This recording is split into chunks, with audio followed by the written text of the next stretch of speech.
we're finishing this documentary off, which is quite it's not quite, it's the most important thing we've ever done, like to get this. Yeah, and congratulations. Thank you. And I think it's a lot of false thoughts that come to mind that are putting restrictions on us at the moment, and it's so strange how the emotions are changing and a lot of things are changing around, and I think it is that those two states of being that we need to decide where we're at. Like what false thought, for example?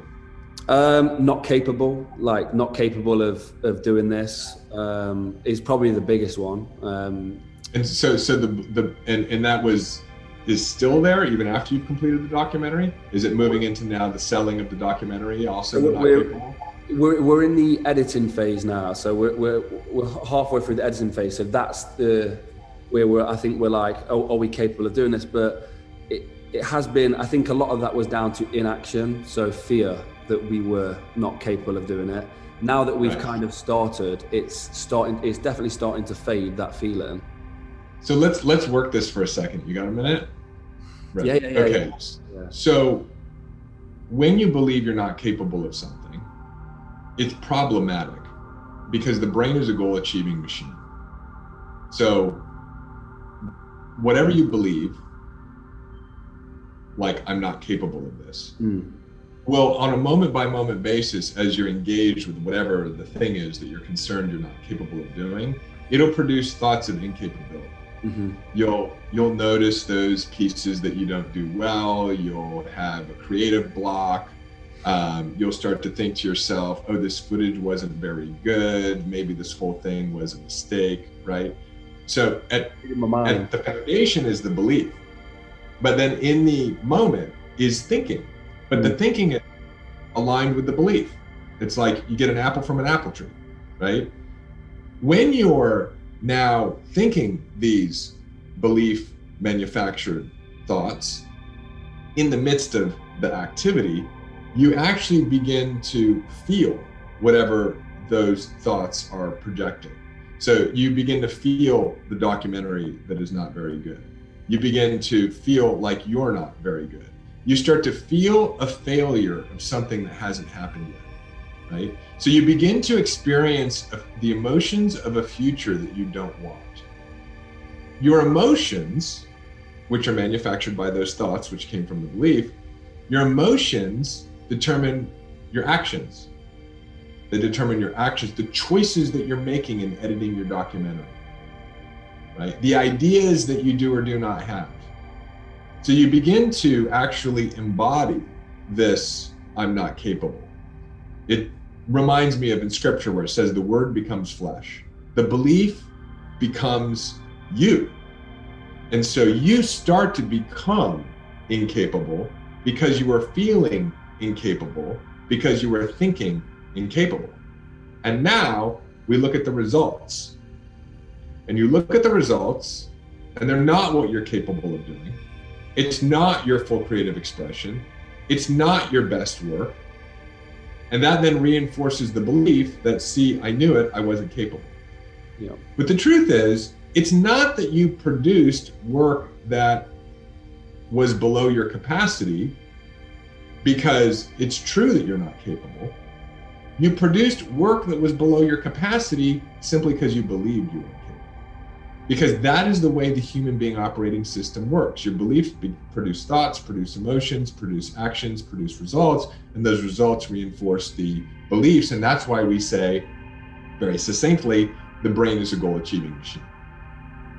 And so if we were to apply our methodology to it, right, we would look at this belief or this thought that I'm incapable. And I would say, well, does that move you into a powerful state or a primal state? What's your answer? I'm in a primal state when I'm like that, yeah. You're in a state, right. Now, you know our methodology now. If the thinking of I'm not capable of doing this is moving you into a primal state, what do we know about that thinking? Is it true or is it untrue? Yeah, it's untrue, yeah. It's untrue.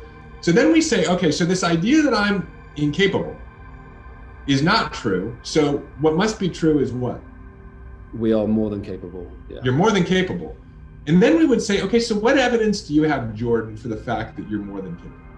because this is where we start to activate the supportive neural networks and memories and evidence that you've already accumulated in your life to get this new belief to become the predominant belief. So like, what evidence do you have that you're more than capable? We've shot like really beautiful documentaries in the past, mini documentaries. We've had fantastic feedback from industry. So yeah, it's definitely there. So I need to, yeah.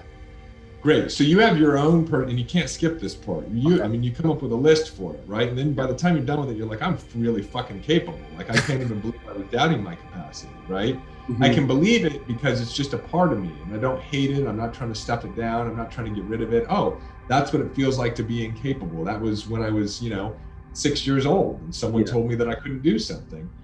But then you combine all of this real life evidence you have of capability with philosophical evidence. And this is why the philosophy of what we teach is so important, because, and I don't know if you have a religious background, spiritual belief system, or you just believe in laws that govern nature or the universe, but you and I could look at this in a very unreligious way and say, okay, don't you think that the vision is in a sense given to you for this documentary? Aren't you called to do this documentary? I feel like that, yeah. Okay.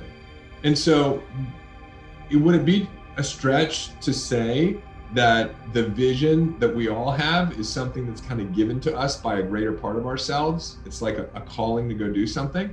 Definitely. Right. So do you think that you would be given a vision that you had the lack of capacity for?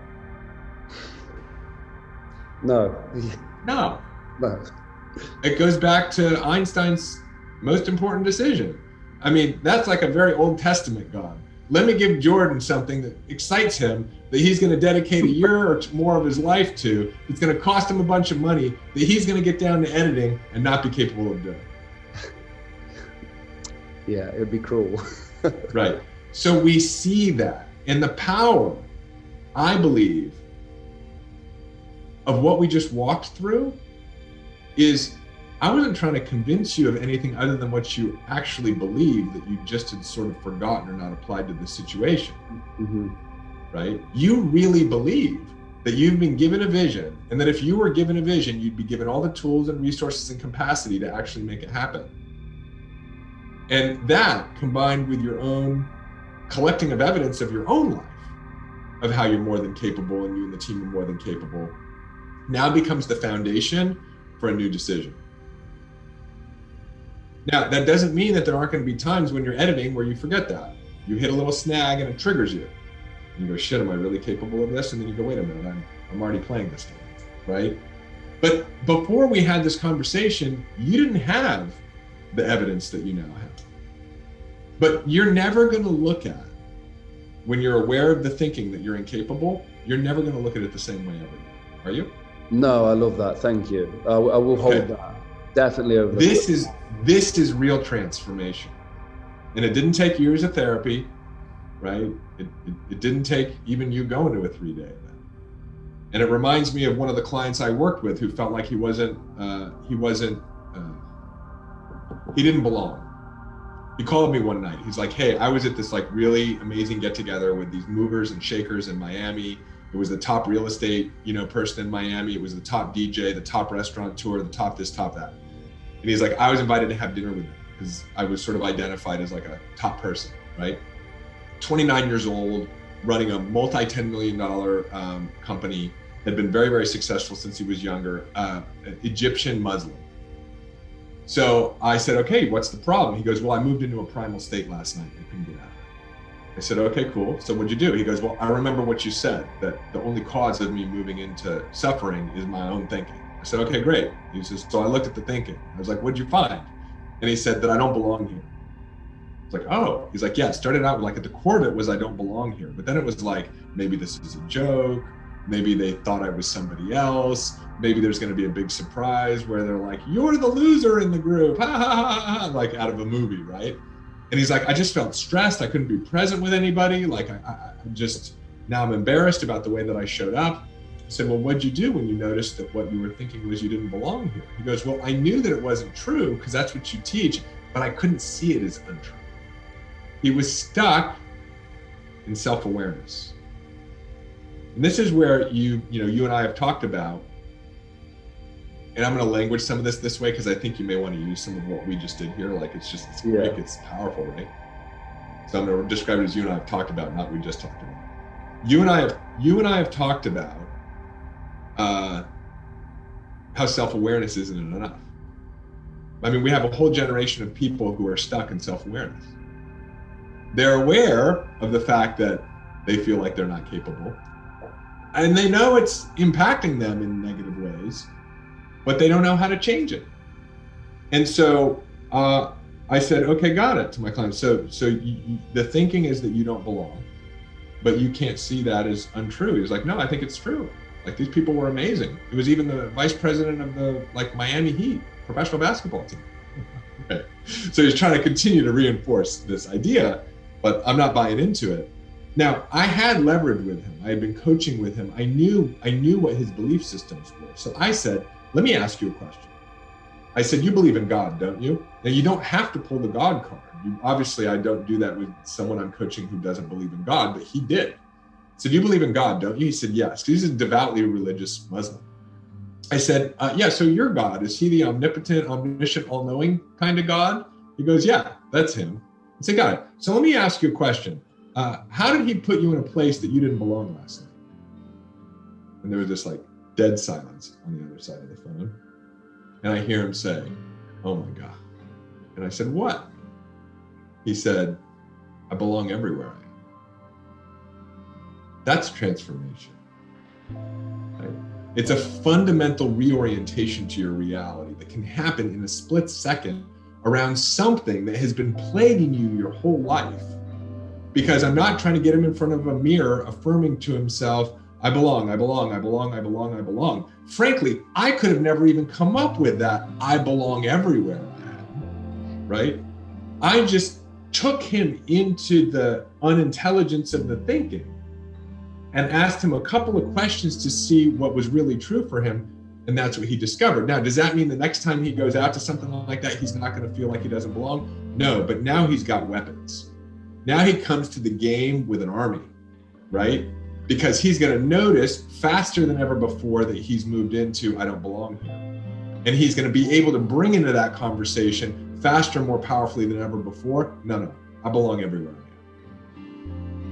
And so that to me is what's so exciting about this approach to transformation, is that there's a single moment of real transformation. And I would describe it as the moment you see your unintelligent thinking is unintelligent. The moment you see that your limiting belief isn't true anymore. It's like, bam, like you can't unsee it. There may still be some echo effect around it and some practice. That's the practice of being in the work on a moment by moment basis. But now you've got the tools for real change.